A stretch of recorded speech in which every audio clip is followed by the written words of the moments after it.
Hope Solo has been playing the U.S. women's goalkeeper for years, but because she made disparaging comments about Sweden following the Americans' early departure from the Rio Olympics, U.S. Soccer is calling a mandatory timeout.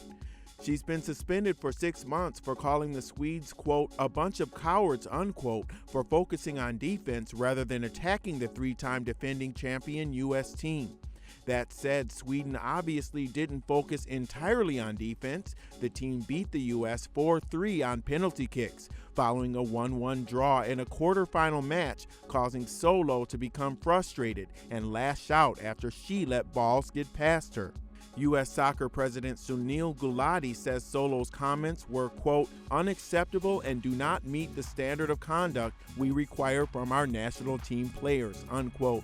He continued, quote, beyond the athletic arena and beyond the results, the Olympics celebrate and represent the ideas of fair play and respect. We expected all of our representatives to honor those principles with no exceptions, unquote. This is not the first time Solo has had to sit out.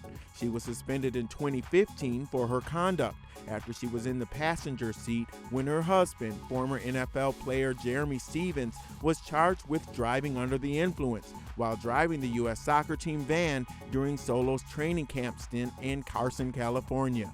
Now, 35-year-old Solo won't be eligible for election to the national team until February. The suspension follows a string of controversial moves by Solo.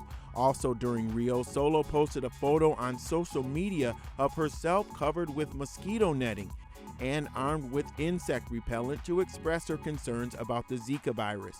She was booed relentlessly by Brazilian fans with chants of Zika, Zika.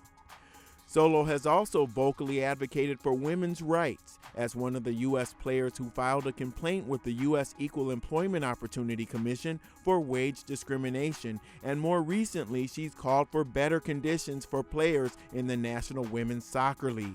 Solo has also made other headlines off the pitch. Right now, she's trying to avoid going to trial on misdemeanor domestic violence charges after a 2014 incident at her sister's home, when she was accused of being intoxicated and assaulting her sister and her 17-year-old nephew.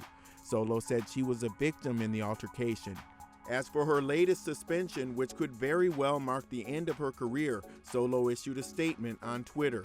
Quote, for 17 years, I dedicated my life to the U.S. women's national team and did the job of a pro athlete the only way I knew how, with passion, tenacity, and unrelenting commitment to be the best goalkeeper in the world, not just for my country, but to elevate the sport for the next generation of female athletes. In those commitments, I have never wavered.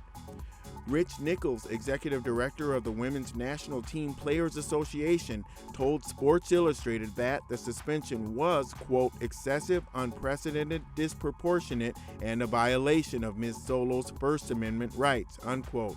He plans to file an appeal on Solo's behalf.